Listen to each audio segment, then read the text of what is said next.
terms of collecting, I presume that Iran would never relinquish any money to the U.S. The U.S. Their holdings to pay a victim of a Palestinian attack. Or an Iranian-sponsored attack by Hezbollah, for instance. So what happened was we identified a $400 million account called the Foreign Military Sales Act account that the Shah had deposited with the United States in 1978 or 79 before the revolution to be used to buy American weaponry, airplanes most probably. And when the Shah fell, the American government impounded that money. So in 1997, when we located that account, we're talking about almost 20 years worth of accrued interest on $400 million. And we said, let the terror victims grab that. So the Clinton administration, with negotiating with the terror families as well as the hostages in Lebanon, put together a bill that allowed us to be compensated out of the U.S. Treasury, unfortunately, and then have that money reimbursed from this Foreign Military Sales Act account.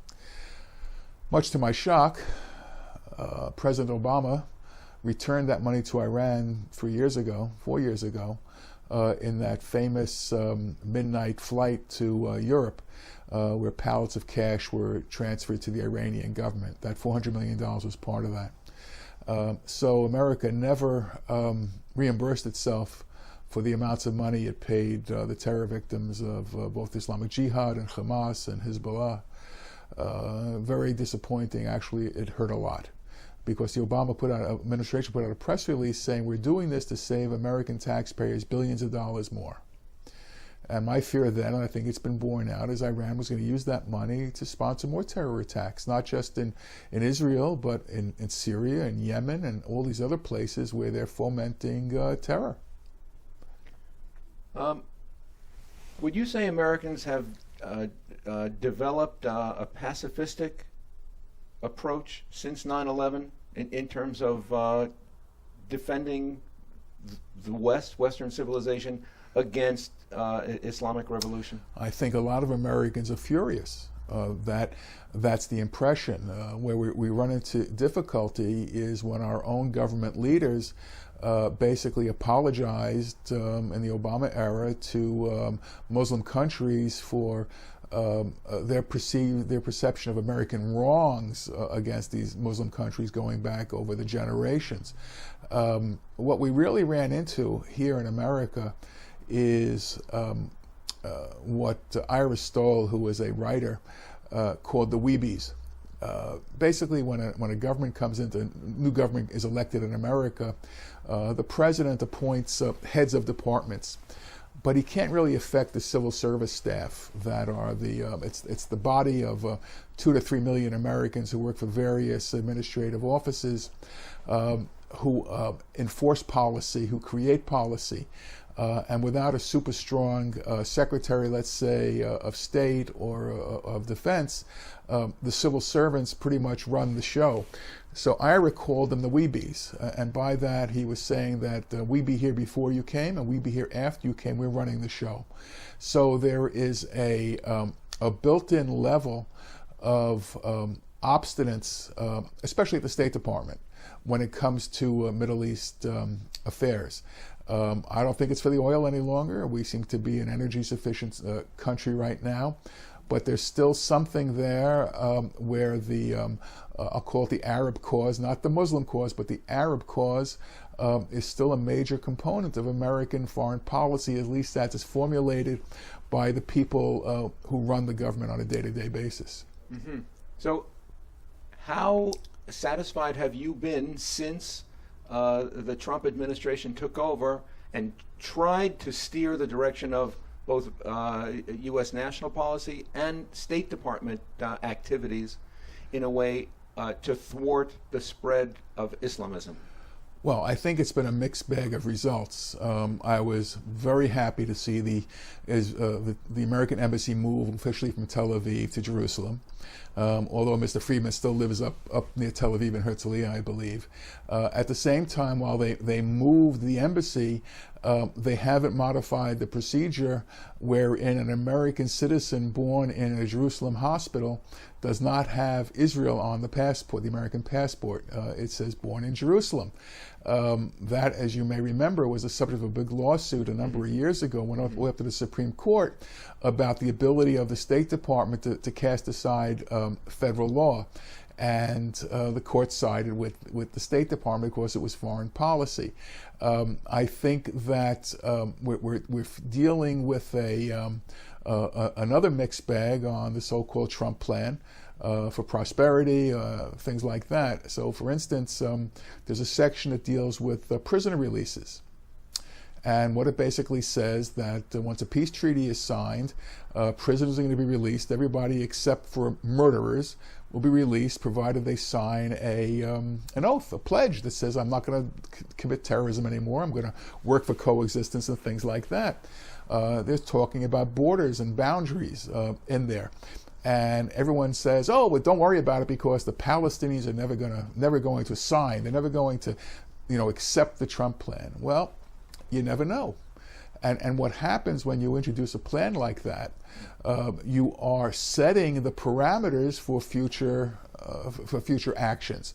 So when you say that we're going to make this swap or that swap, this is all hypothetical. But once the Palestinians say, okay, we now have a starting point, we're going to sit down, they're going to play a hardball game, and the question will be, what would the United States do at that point in time?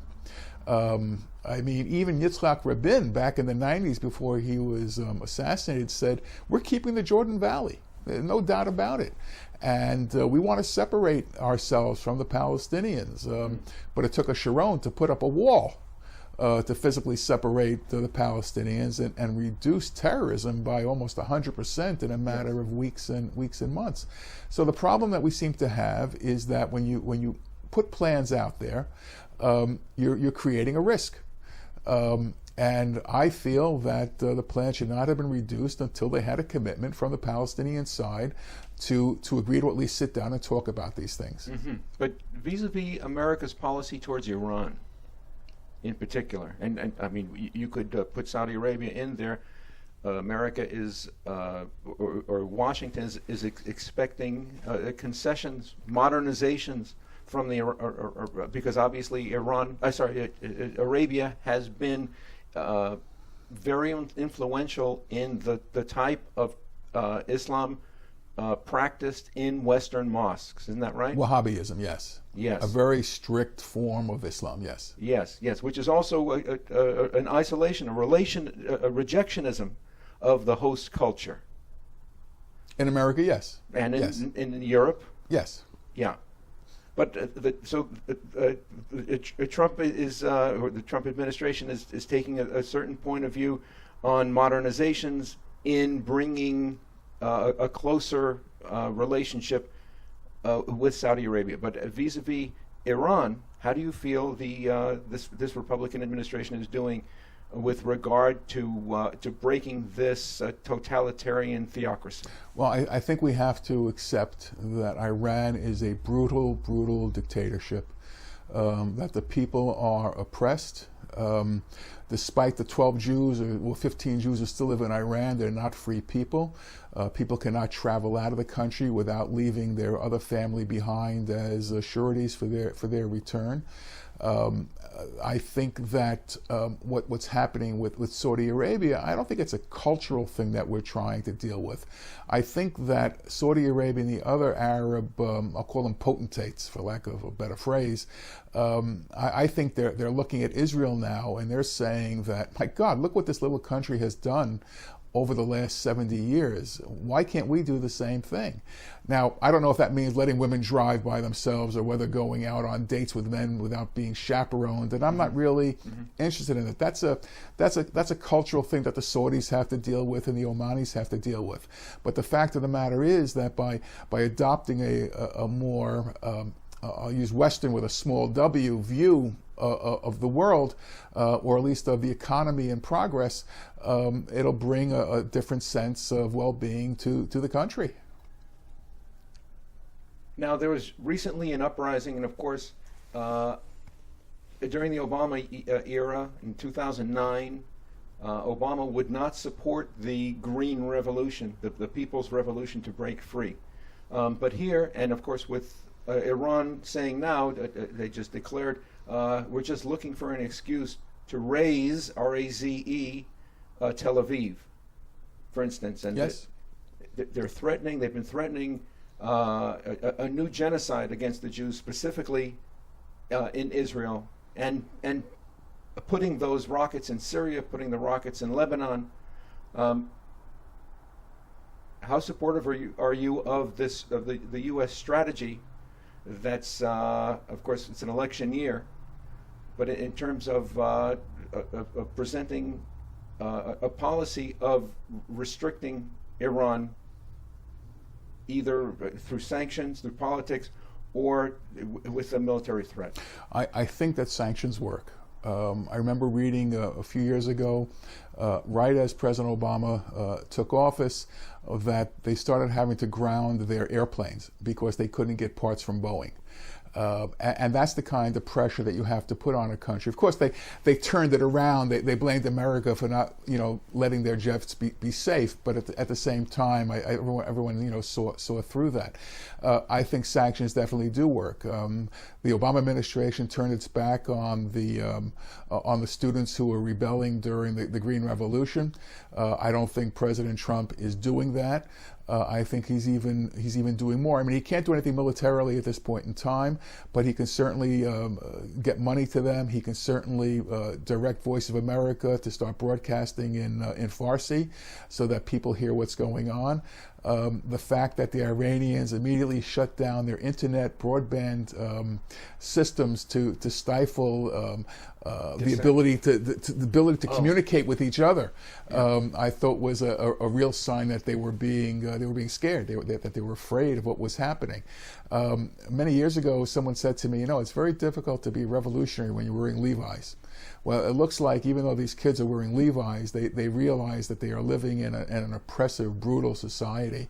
And if the Iranian women who didn't wear hijabs before 1979 have been forced to for the last number of years, and they're saying enough is enough, we have to find a way to support them, and sanctions is one way to do it. Uh-huh. How about the prospect of military interference? Well, I think what we're seeing with Israel right now is that they are bombing and attacking Iranian targets in Syria and even in Iraq. I don't know how they get this information, but these pinpoint attacks where they're blowing up arms and stuff like that is it's a life-saving operation by the Israeli government, because they know that we're the target of the Israelis are the target of the Iranian ire. A few years ago, I spoke at a dinner in Jerusalem that was attended by American politicians from New Jersey. They were brought there by the New Jersey Federations of the Jewish Communities. And I spoke about my connection to Israel, and they had 3 lone soldiers there as well. And one of the elected representatives from New Jersey said to one of the boys, what do you think about being in the IDF at this age that you're at?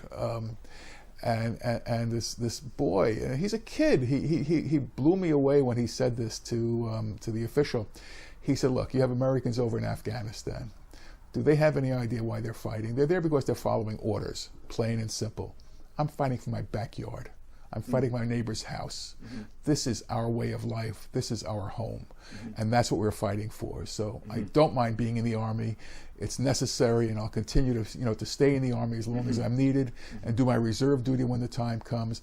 I am fighting for my backyard. And when you think of it in those terms, it was so inspiring, because here's this American kid, this Pisher, who I don't know how he did well in school or what he was like in the 8th grade and 9th grade and stuff like that, but he sounded like such a mensch when he said that. And one of the problems that we have is that no one here wants a major war in the Middle East where American troops are involved. So America still has to support Israel, not as a proxy, absolutely not as a proxy, but to give the Israelis the ability to strike back when they have to. And one of the sadder examples is when President Obama, during one of the Gaza engagements, would not allow the release of American arms that are stored in Israel for that purpose to the Israeli government because they were going too far. Look, President Nixon did the same thing in 1973. Kissinger wanted Israel to have a bloody nose, so they called it the negotiating table.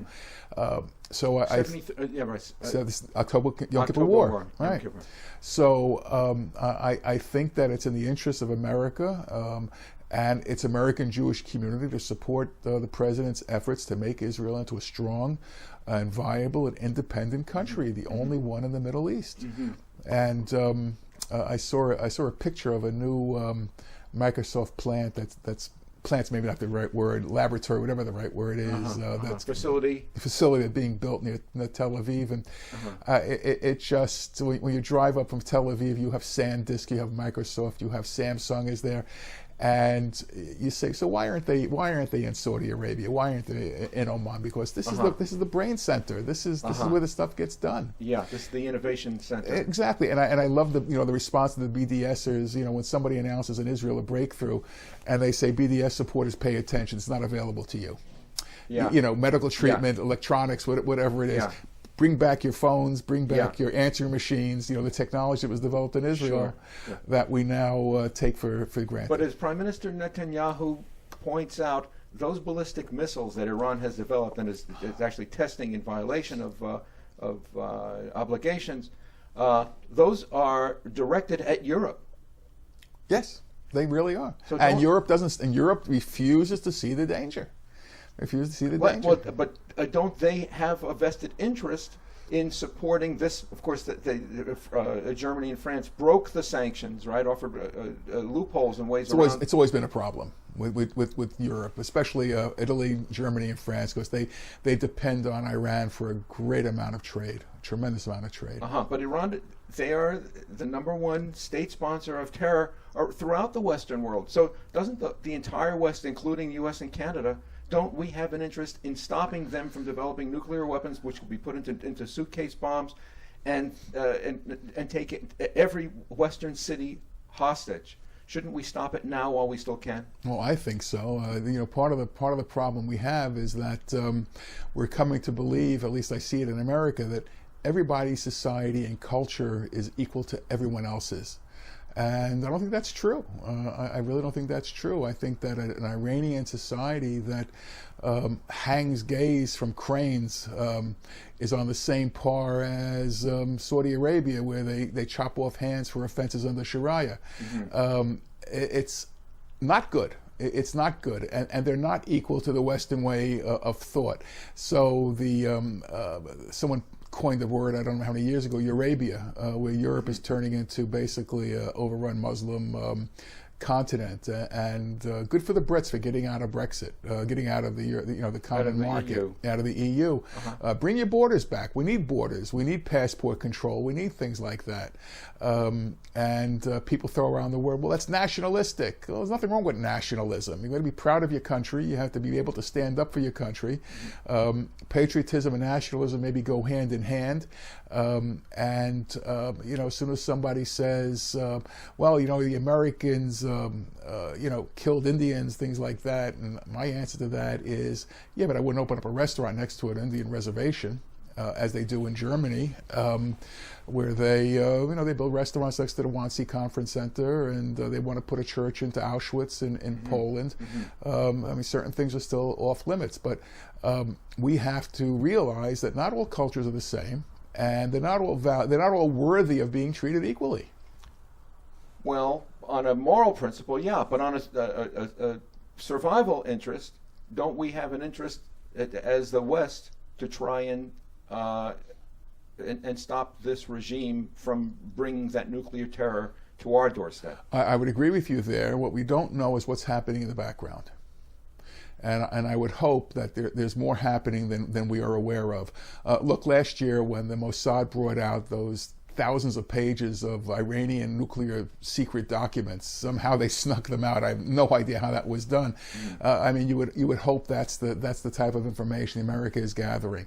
This concept of the so-called Stuxnet virus from a number of years ago that shut down the nuclear plants, the centrifuges, whatever it was in Iran. This is the kind of stuff that you and I and the public is never going to hear about unless there's a major catastrophe. and the government just has to keep standing up for its citizens. They don't have to do it with boots on the ground these days. They can do it technologically. They can do it with sanctions and bring other people back to the negotiating table. Mm-hmm. But as an American yourself, surely you must be frustrated with the Obama administration's thwarting of what was essentially your settlement, and hopefully a deterrent to the regime. Well, that was very disappointing, and Obama's no longer the president. It's up, I guess, to the Trump administration to correct wrongs and to make right things that should have not been done in the first place. Mm-hmm. The problem that we have is, I go back to what we said before, there's still an entrenched civil service in this country that doesn't want certain things to happen. And in that regard, I think President Trump shot himself in the foot too, because you may remember that Chris Christie was in charge of the transition team. And he had developed these loose leaf binders with people with quality, with character, who would be able to fit into important jobs in various administrative offices. And Christie and his notebooks were tossed out the window. So the president injured himself almost 4 years ago. And I don't think the country's recovered from that at this point in time. I mean, how many times can you have a change in chief of staff? How many times can you change, national security people? Mm-hmm. How many times can you change a secretary of state? How could you have people speaking in opposition to what the president is directing? Yeah. That may have finally settled down with Pompeo, Mnuchin at Treasury, things like that. But the damage may have already been done. Well, do you imagine that any of the declared Democratic candidates would continue in a direction that you think would protect the West? At this stage, no. I don't see anybody. They're playing not to a liberal crowd, but to a leftist crowd, and there's a difference. I always consider myself a liberal. I mean, you don't deprive people of educational opportunity.